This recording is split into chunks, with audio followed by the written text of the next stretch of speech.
Le calme avant la tempête, mesdames et messieurs. Comment allez-vous en ce mardi 3 novembre 2020? I mean, I've been better. Aujourd'hui, il n'y a pas de news, man. C'est fucking triste à quel point qu'il n'y a pas de news pour la Victime Minute ces temps-ci. Fait qu'en stream, on divague pas mal souvent. It's just the way it is. Mais c'est une autre Victime Minute Pet Sauce for y'all aujourd'hui. On parle principalement de specs de consoles, de benchmark PS5 versus Xbox Series. And other than that, il y a vraiment pas grand chose. No breaking news, nothing, nada. Fait que, yeah, enjoy the show pareil. Comme je l'ai répété hier, c'était calm for the storm. Next week, man. Next week, vous allez être servi en termes de contenu, but today, it's just one of those days, man. Enjoy the show regardless, pareil. Actualité. The ball is in Sony's court. Just fucking announce the stuff, please. Critique. En tout cas, the user score sur Metacritic est à 2.6. Rumeur. I don't know.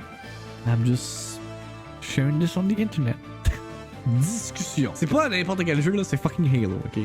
Réaction. Nintendo, what the fuck are you doing?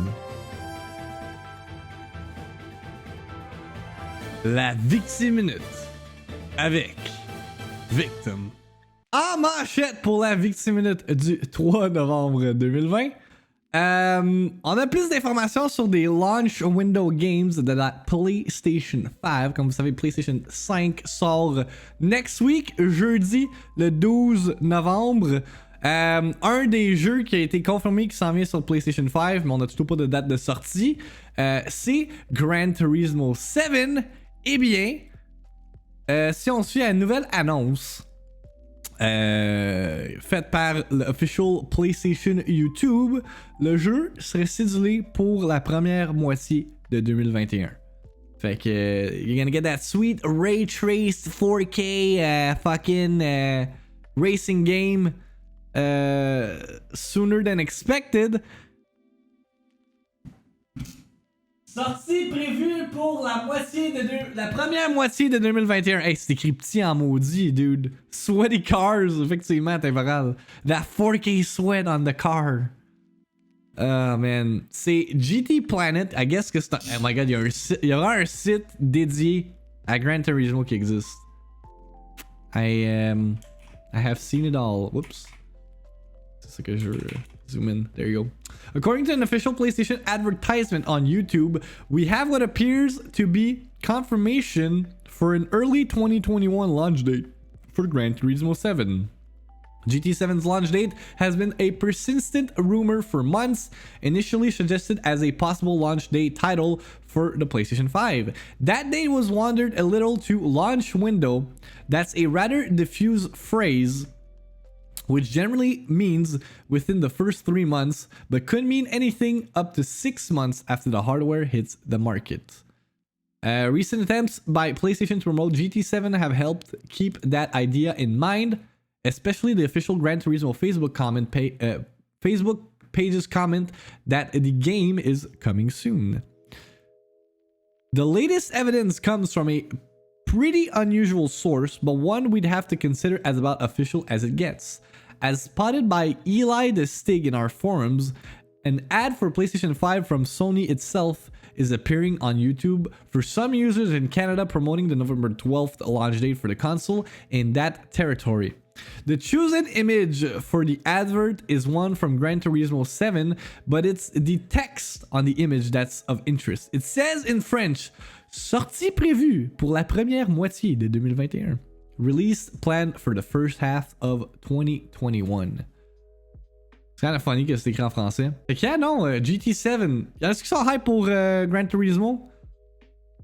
C'est une franchise qui a du high rep sur PlayStation. Tu sais, c'est le racer de PlayStation. Surtout avec, justement, the next-gen ray tracing 4K, blablabla.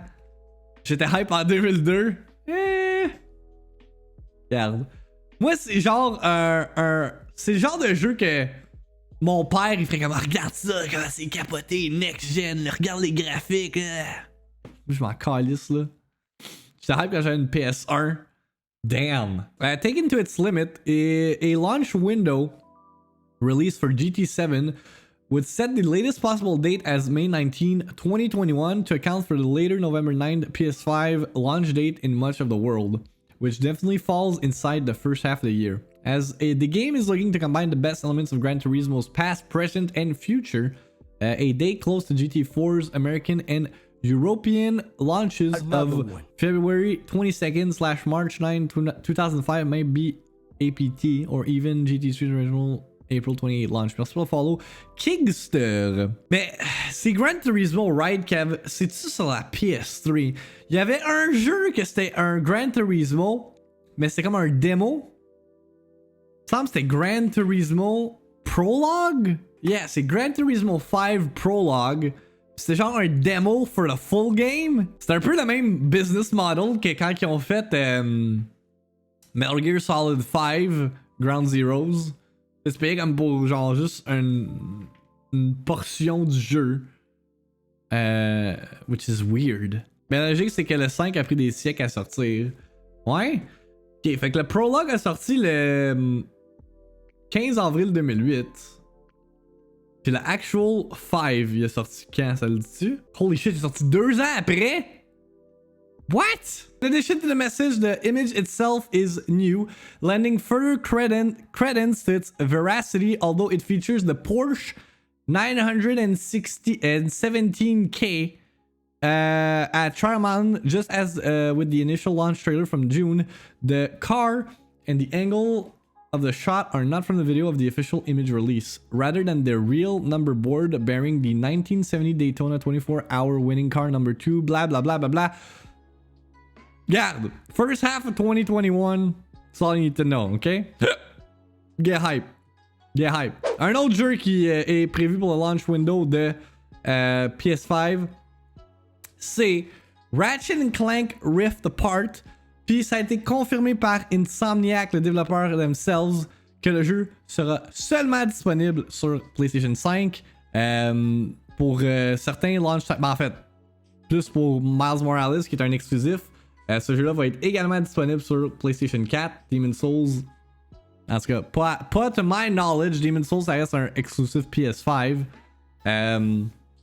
Mais Ratchet & Clank confirm PS5 only exclusive. Puis selon moi, c'est justement à cause que ce jeu-là va vraiment utiliser le SSD de la PlayStation 5. Puis également les graphiques best looking Ratchet & Clank. Je pense que ça a été confirmé qu'ils utilisaient du ray tracing pour Rift Apart. Mais l'affaire principale, c'est justement le SSD, parce que dans Rift Apart, justement, tu vas comme switcher de world instantanément. Puis en PS4, il y aurait des loading screens on, fait que ça serait comme pas possible. Fait que je pense que c'est vraiment ça le fait que Rift Apart va être PS5 only. Fait que GameStar report, although Sony previously suggested that all of its next generation titles will be exclusive to the upcoming PlayStation 5, the months since its initial reveal have been filled with announcements that many of them will be coming to PS4 too. That's not the case, however, for Ratchet & Clank Rift Apart. Responding to a question on Twitter, the official Insomniac Games answered unequivocally that their latest entry in the PlayStation franchise will only be coming to PS5. Considering all the dimension hopping that the gameplay seems to feature, it makes sense that those mechanics might require the speed of the SSD that isn't present in Sony's older console. What did I tell you? I know my video games. I know my hardware. I just know my shit. Ok, il a littéralement juste dit it's a PS5 exclusive. Wow. Fait que Spidey889 a tweet out, hey guys, I'm not sure if you already announced this, but I was curious. Will Ratchet & Clank Rift Apart be coming to PS4 as well, or just the PS5? Puis là, Insomnia Games ont juste répondu, it's a PS5 exclusive. From the source itself, s'il y en a qui veulent jouer au prochain Ratchet & Clank, you'll have to buy a PS5. It's a question that needed answering though, especially given Sony's decision for many of its first-party titles, Spider-Man Miles Morales, Horizon Forbidden West, Sackboy, A Big Adventure, and Destruction All-Stars are all PS5 titles that initially seemed to be exclusive to the next-gen console, but have since been revealed to be coming to PS4.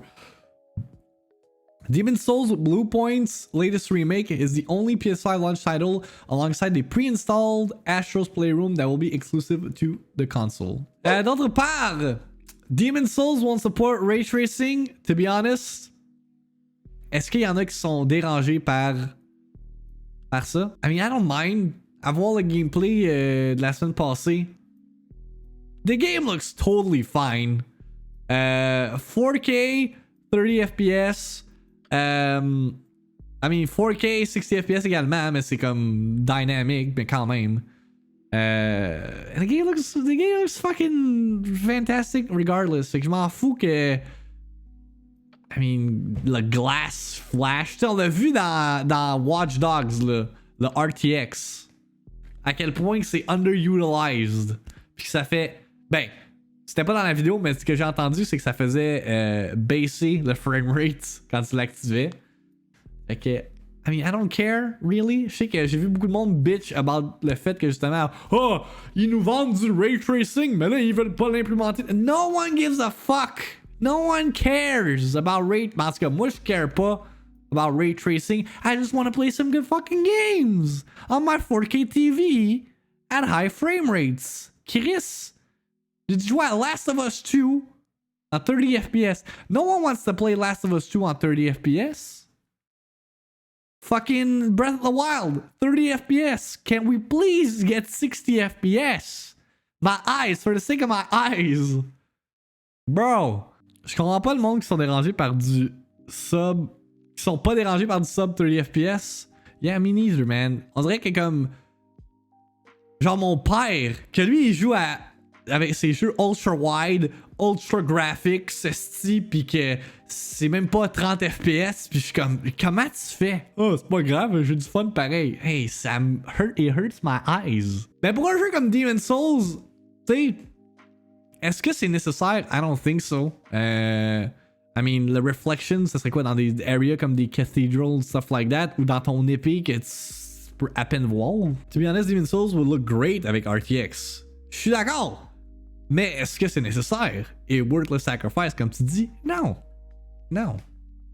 I could seriously care less about RTX in Demon's Souls. Le 30 FPS stab me dérange pas sur la télé.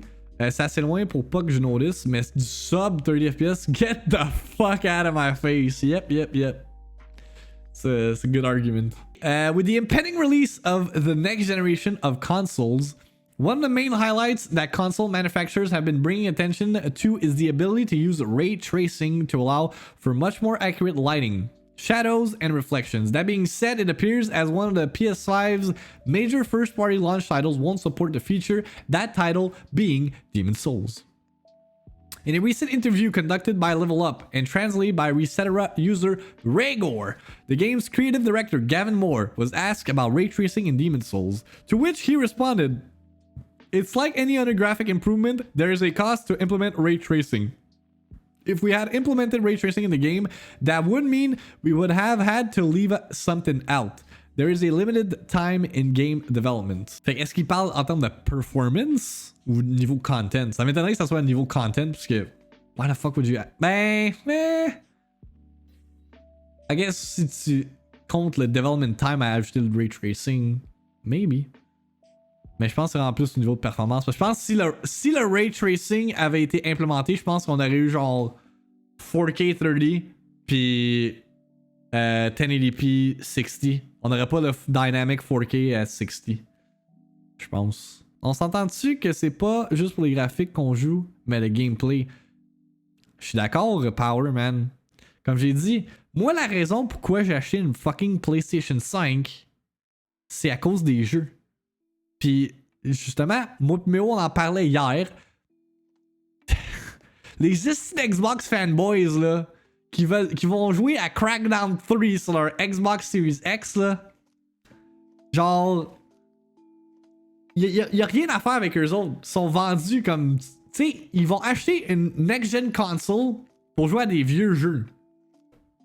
What's the fucking point? Encore une fois, ceux qui vont acheter les Xbox Series X, si ça comble leurs besoins, tant mieux. But man, genre, voir du monde qui défend la Xbox Series X disant comme, ouais, il y a plein de jeux Dude, il y a Dirt 5, Yakuza Like a Dragon. Puis Yakuza Like a Dragon run même pas à 1080p, je pense à 60 FPS. Il run genre à 900p. Il me semble que j'ai vu ça passer, stuff like that. That is crazy.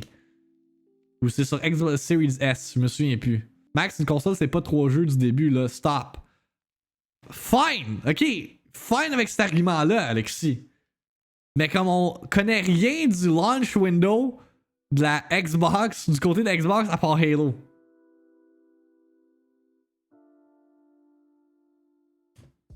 Tandis que sur PlayStation, on a Horizon, on a Ratchet and Clank, on a Gran Turismo, on a fucking God of War Ragnarok, tu sais? At least you get excited for something. Le monde achète la console que leur chum achète. Sure, mais comme... Moi, mon problème, c'est le monde qui défende la console quand Chris Esti, c'est juste un fait qu'il n'y a pas de jeu dessus. Je parle en termes d'exclusivité, là. Of course que la Xbox a plus de jeux que la PlayStation au lancement. À cause du Game Pass, à cause du backwards compatibility. Mais moi, je parle en termes de nouveauté. Mais comme quelqu'un qui n'a pas de PC, qui veut avoir une expérience PC-like, I mean, why not? Mais si t'as un PC, si t'as un PC, je vois pas l'intérêt. Si t'as un PC performant, why the hell would you want an Xbox? À moins que c'est comme pour quelque chose que tu puisses mettre de plus dans ton salon. Tu sais, comme tu peux... Tu sais, c'est ça. Yeah. Mais it's a fact, en termes de launch titles exclusifs PS5 de mode Xbox. Yeah, puis moi je me fie là-dessus. La raison pourquoi j'ai acheté PS5, c'est à cause des launch titles, man. Sick launch line-up, là. Pour vrai, là, c'était quand? C'est la semaine passée ou la 2 semaines qu'on a regardé l'historique des launch titles in the video game history? Man, PS5 has Demon's Souls Remake. Un des beloved games, one of the beloved games of all time. Spider-Man Miles Morales, qui vient avec Spider-Man Remastered. Dude, qui est un excellent jeu. Little Big Planet Bing Bong Sackboy, qui a l'air d'être un cool-ass platformer. La console vient avec un tech demo pre-installed. T'as déjà là, t'as 4 jeux. Fucking nice. Tu sais, dans l'histoire des launch titles, genre, tu sais, at the most, ou comme dernièrement, si t'avais un jeu 8 out of 10, c'était comme wouh! Tu sais, PS4, on a eu Killzone Shadowfall, puis Knack comme exclusive. Et Killzone Shadowfall, c'était un 7 out of 10 game, Knack, c'était de la petite boîte. Ok, on va revenir à l'article, qu'est-ce que ça dit de plus?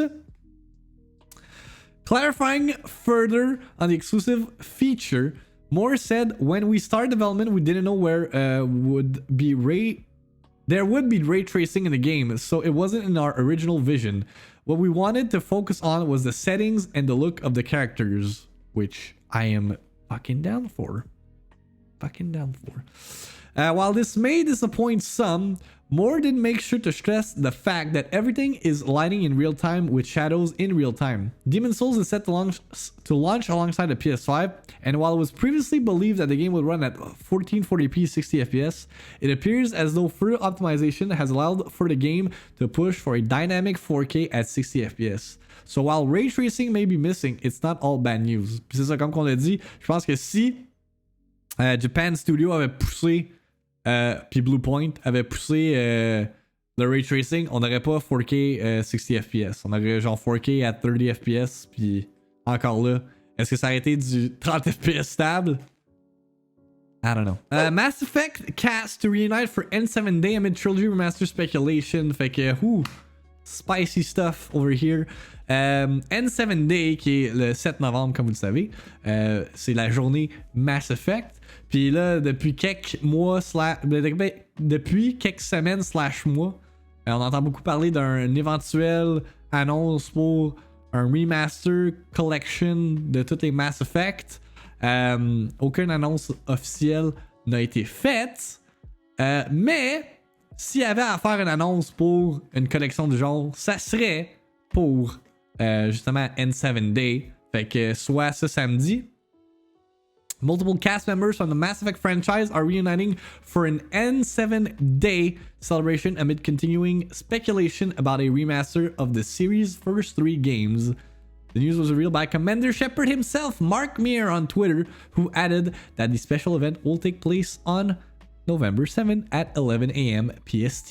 Fait qu'on va avoir Jennifer Hale, Raphael Sburge, Misa Lihilis, Courtney Taylor, Steve Blum.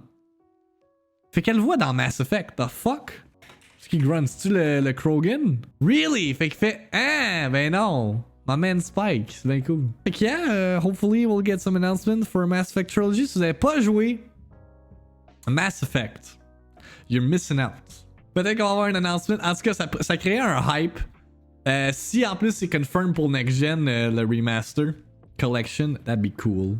On a parlé plus de PlayStation au début de la VIICTIIMINUTE. Maintenant, on va parler de Xbox, Gears 5 sur Series X, Dynamic 4K 60 FPS, puis la résolution average c'est 1728p, which is a weird number to be honest. Va feature improved shadows and reflection, high-res textures, reduced latency input, load times reduced up to 80% thanks to the SSD. Puis 120 FPS multiplayer mode. Cool stuff. Il y a une vidéo. Ah, c'est Digital Foundry qui a fait une vidéo. Cool, cool. On les aime, Digital Foundry. One of the trends we're seeing this new generation of consoles is the arrival of visual updates for last generation games. Basically new features designed to take advantage of more powerful hardware. Gears 5 just happens to be one of the first titles revealed receiving this sort of update, and along with the upcoming story DLC, it almost feels like a sort of soft relaunch. So what does this new version of Gears 5 offer? Well, for today's video, I had an opportunity to speak with two members from the coalition, lending us some additional insight. Dire que j'ai joué à Gears 5 sur ma Xbox One regular at 30 FPS, man. Through our frame rate analysis tools to see how closely it sticks to 60 FPS in the campaign with the new visuals, while also testing the 120 frames per second multiplayer. So let's jump into it. Released just last year, Gears 5 is one of the best looking games published by Microsoft on Xbox One, so it makes for a solid candidate to receive an update. It's basically a graphics and performance upgrade with some cool new features added in for good measure. So let's walk through some of the visual features and changes then, starting with resolution. In the campaign, Gears 5 still uses dynamic resolution scaling, but based on pixel counts of a variety of shots, it seems to average out around 1728p or so during normal gameplay, with native 4K popping up in less busy situations. The bottom though is still 1080p like One X, but it's rather uncommon as far as I can tell. A significant improvement over the Xbox One X version, which could drop to near 1080p in certain circumstances. The cutscenes also tend to show slightly lower resolutions overall, as based on the PC version, they're much heavier than the actual gameplay. Like this shot comes in at 1440p. Multiplayer is a little more aggressive with its DRS going to the higher performance target, but it still looks really nice. Image quality was already good though, thanks to Unreal's temporal anti-aliasing, and it's improved thanks to a higher average resolution. Now, we don't have a Series S console yet, but we were told that that version maxes out at 1440p on the high end, suggesting an average resolution falling somewhere between Xbox One and Xbox One X, while still hitting the same frame rate targets and visual quality as Series X. In terms of detail levels then, the PC version served as a basis, with settings on Series X bumped up to the Ultra specification across the board. This means things like higher quality volumetric lighting, improved shadow detail, and more. This shot helps demonstrate the difference in volumetric lighting quality. You can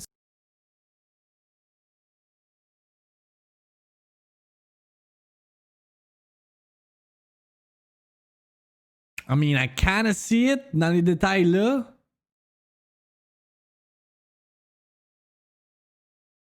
Yeah, dans les détails, genre comme plus loin, mais sinon. Dans le fond, ils disent n'importe quoi et on fait juste nod dans ce là comme on ferait. Je trouve ça plate qu'on n'ait pas encore ce genre de compte rendu sur la PS5 encore. Mais oui, il a dit que c'était vendredi qu'on va avoir les benchmarks. It's releasing next week, goddammit! See that the rays from the sun are more defined. Ah, t'as raison, ouais, j'avais pas spot ici, t'as raison, Red. Fait, mais comme tout ce qui est draw distance, X ouais. versus what we see here on Xbox One X. Subtle, but a nice improvement. Mais ça, c'est subtil. This shot also shows the benefit of increased shadow quality. Notice how these window boxes cast shadows on Series X, but it's completely lacking any sort of detail over on the One X. This really helps a lot with... Mais tu sais, quand tu joues, est-ce que tu le remarques ça? That's my question. Very nice. Tu sais, quand t'arrêtes de tirer des ennemis, tu peux comme, oh, look at the shadows of the fucking windows, tu sais. Does it justify, comme... any sort of detail over on the One X. This really helps a lot with distant shadow detail. Only the increase Doom. in detail is relatively subtle for the most part, but it leads to a more stable, solid-looking game overall. Going back and forth between Xbox One X and Series X, you can see how the distant detail is more refined and sharper on the new machine. It holds up a lot better under close.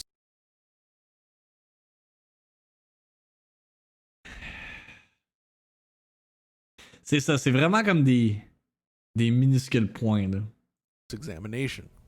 Interestingly, mais c'est ça, je me dis, dans l'action, tu le remarqueras pas, là. Greatly increases both the quality and number tu sais, je dis pas ça, je veux pas genre comme sound comme le méga super Xbox hater, là. J'ai été avec Xbox pendant crissement longtemps, là. Mais comme, fuck, man, genre, surtout qu'un jeu que tu peux jouer sur ton PC en Gears 5, qui est sorti de last gen, ou current gen, tu sais, comme pour des changements subtils de même. Là, c'est le comparatif, c'est avec Xbox One X, là. Fait que ça, c'est aussi à prendre en considération, là. Tu sais, c'est comme la higher version de la Xbox One. Mais quand même, c'est très subtil. Surfaces using the effect. Many of these surfaces simply lacked screen space reflection. Mais comme là, genre, je le vois. Là, je le vois que ça fait une christie différence sur le plancher, là. Xbox One X, and now they exist on Series X just as they did on PC. There was some confusion around this shot on social media in the last few weeks, but the PC reflections in this shot are actually using a higher end setting labeled Insane, which adds glossy reflections to the game. They're basically more realistic, but also more demanding, so I'm not surprised that it didn't make the cut.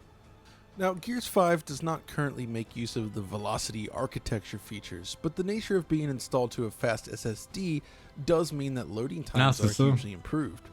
Loading times on the One X could take more than 45 seconds in most scenarios.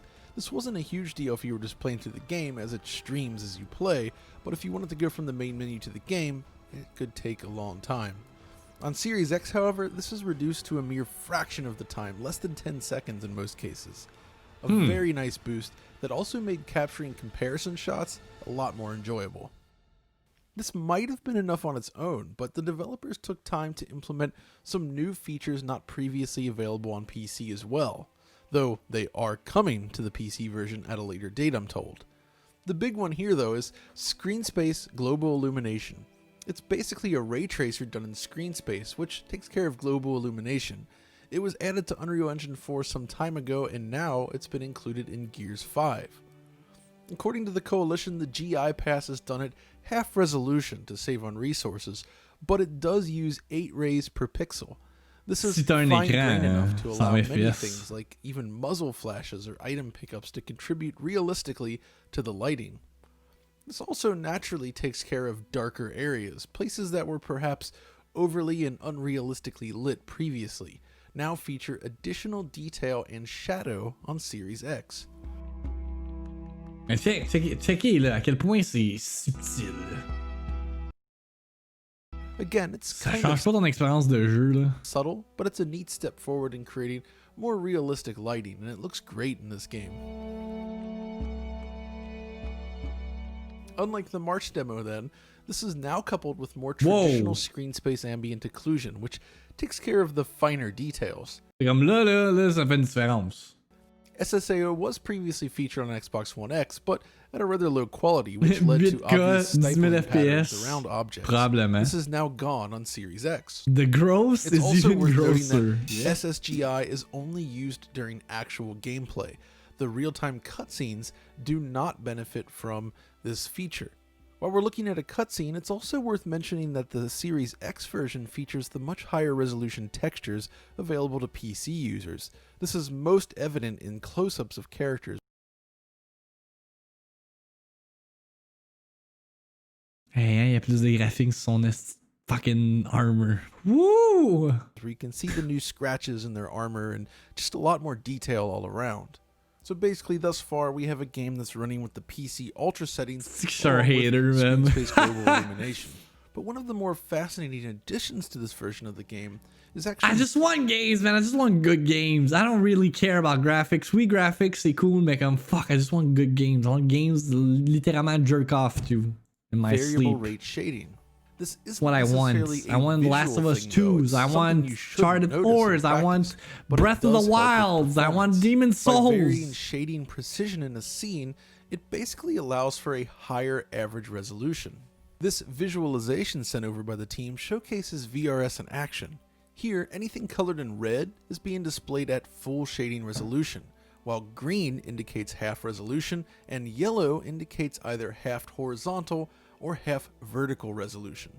Impressively, it's not really something you'll notice during normal play, but having tinkered with Gears Tactics on the PC, which includes a somewhat noisy implementation of VRS, I was curious to know how they pulled it off. Well, apparently the changes are down to using what is known as Tier 2 variable rate shading. Gears Tactics uses Tier 1. What's the difference? Well, Tier 1 allows Ben, je sais pas, Mike, parce que c'est quand même un jeu old gen, fait que c'est pas le genre de meilleur jeu pour faire des benchmarks selon moi. Là. Pour faire le best benchmark, faudrait que tu prennes un true next gen experience. L'affaire qui arrive, c'est que il y en a pas sur Xbox. Ben, non, d'un qui est sur current gen. I guess le jeu, ça serait Yakuza. Je joue Bloodborne pour me mettre dans le style, c'est sûr que je fais Demon Souls en live. That's it, Red. Love to hear that. Shading rate per draw call only, while Tier 2 ouais, allows for more granular control within each draw call. This basically allows for more precise control over which parts of the screen are adjusted. They use an edge detection filter to figure out the rate of shading based on the level of detail in each scene. And then it varies across the screen in a series of 8x8 tiles. In this case, I'm told that VRS saves basically 5 to 12% of rendering time per frame, which leads to a higher average resolution, making for a sharper looking game. Speaking of shaders, a lot of work was done to maximize the use of relaxed cone step mapping. This was also used in the original game and resembles parallax occlusion maps. Essentially, it adds proper depth to an otherwise flat texture. For the Series X version, the team spent months adding a ton of extra detail to each stage in the game. Depth right has also been enabled for cone step maps, meaning actual contact shadows and proper depth are now visible. It integrates these textures more naturally into the world. Le tweet de Shinobi. So yeah, these updates look great, but what's perhaps more important is the feel of the game. Using dynamic latency input, the team was able to greatly reduce input latency compared to the Xbox One X version. So here's the numbers that the team presented on this issue. It seems that latency is quite variable, but on average, it's much more responsive. Xbox One X. Ok. Puis Xbox Series X, c'est en vert.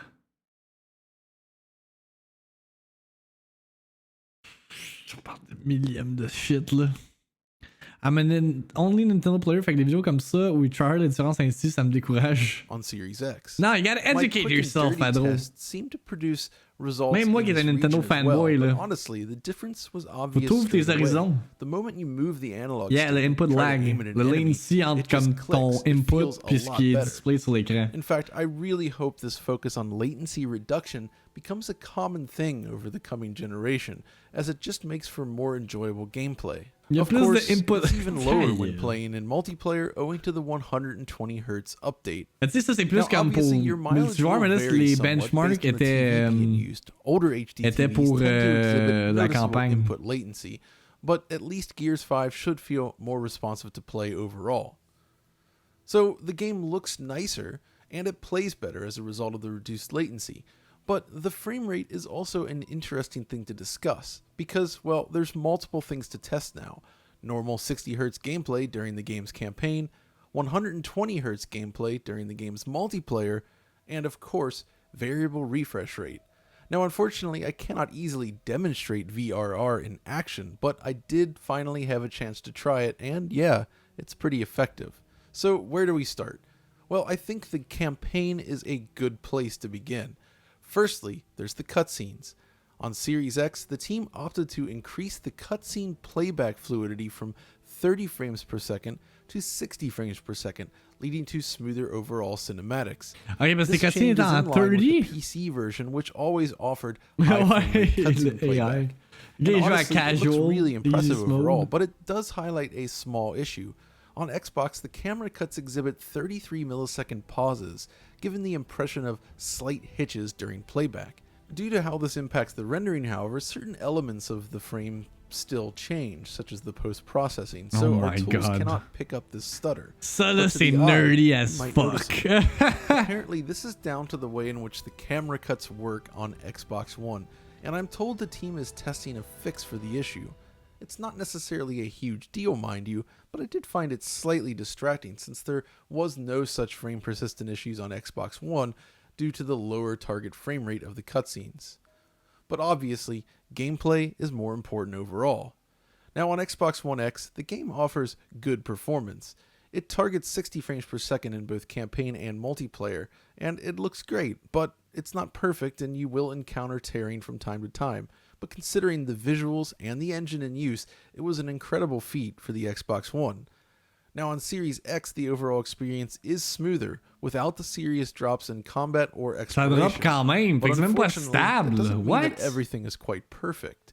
Basically, I spotted issues with traversal, these large open world-like stages Ça that are drop used de at genre various 2, mais points in quand the game même, tu sais. seem to exhibit stutters. You can see these issues on the graph. It manifests as an occasional long frame, basically Tu le verras même pas à l'œil nu, là. instead of 16 milliseconds, which leads to the impression of stutter. So this was an odd one then. It didn't seem to be driven by the GPU or CPU necessarily. Pas pire, tu sais. Non, mais c'est ça, tu sais. Mais quand même, c'est juste plate que ça reste pas genre comme fucking smooth 60 tout le So temps, là. what's going on? Well, I asked the developer about this problem, and it seems that this is a bug introduced with the interaction between the streaming system and the low latency optimizations.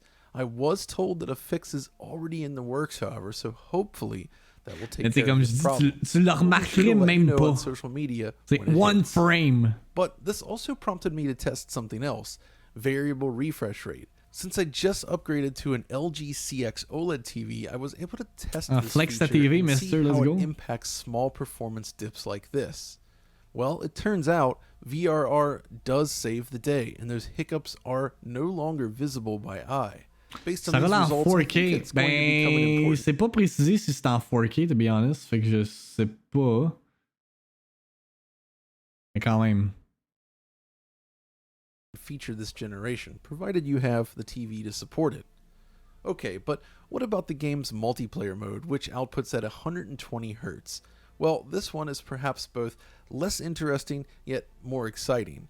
Basically, it works exactly as you'd hope. The graph is kind of boring. The game reaches the target 120 FPS and seems to just hold there most of the time.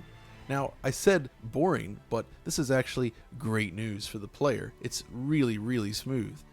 Now, there is a small caveat. I've only had a chance to play bot matches against the CPU. Semble que but c'est 4K en technically that campagne et 4K should be dynamique en more multi, mais demanding, pas I'd sûr. imagine, since it places pas additional précisé. strain in the system. But either way, the frame rate was locked most of the time, with only occasional minor hiccups. It feels dramatically better than 60 Hz too.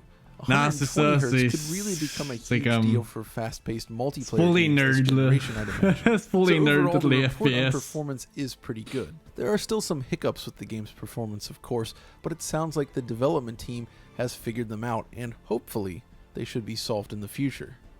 Now, the last part of the performance equation is, of course, the split screen mode, specifically split screen during the campaign. As you can see, well, this mode still runs at 30 frames per second, just as it did on Xbox Mais à One quelle X. résolution? It plays fine enough, but it is a little disappointing as I feel that 60 FPS split screen would have been a really nice addition. That said, from what I understand, the decision was made to keep visual parity between the 900p? single-player mode and the split-screen mode, and there probably just wasn't enough juice left to get to a full 60 in up to 3-player split-screen. Still, because the game is limited to 30 frames per second, that means that the average resolution is actually higher, so it's very sharp in this mode. And if you play on a big TV, you really have a lot of screen real estate to play around with, so it works really well. So that's basically where we're at right now with this game. The update for Gears 5 is a nice boost for an already beautiful game. It doesn't really change anything about game design, of course. FPS If you weren't a fan of the Epic, game, non, it mais really won't change anything, but if you were a fan, c'est nice de voir ce que la console a à offrir pour des jeux que tu peux avoir sur ton PC aussi. Excellent, and it just feels better all around. I love the new lighting, improved shadows, increased detail, and smoother overall frame rate. These are all great changes. Plus, Gears 5 still features one of the best HDR implementations out there. The only thing that remains at this point is to see how the game runs on the Series S. It sounds like it'll have all the visual features of the Series X version, just rendered at a lower resolution, but we'll have to test it and see. But I think il n'y a pas de benchmark pour la Series S, hein? Tout le monde est comme, hey, Series X, because it's the most performing one. Hey, merci pour le raid, Jill Kerr. There's a lot more next generation content. Vous appréciez, bienvenue à ceux qui viennent de chez Jill Kerr 66. But for now, if you enjoyed this video, be sure to let us know by liking, subscribing, ringing the notification bell, and following us on Twitter. Tant que je peux jouer à des jeux que je peux pas jouer sur mon PC, I'm good, j'ai toujours eu ça comme mentalité. To be honest, moi ma mentalité de tout ça, de FPS, tu sais, c'est comme nerdy talk and all that, mais comme, tu sais, on prend comme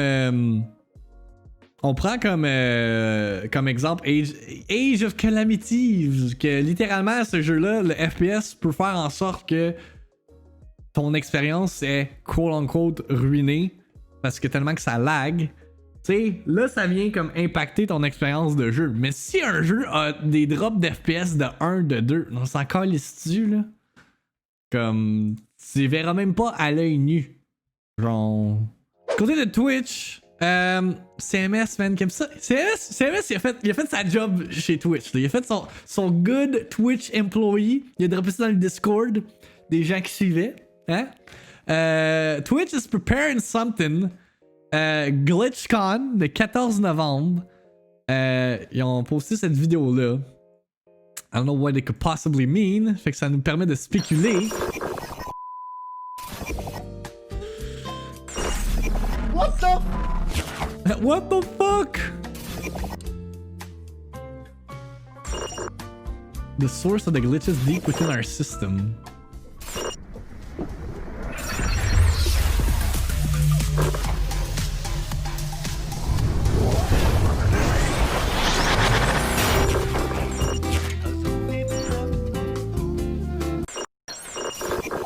That's it. TMS. What the fuck are you on to? What the fuck are you on about? They come. Tune in November 14th. I can't say, or else Twitch will kill me. C'est pas mal clair. Hey, no! Quoi, c'est pas mal clair? I don't see shit. 120 FPS, 10K bitrate pour fitter avec les nouvelles consoles.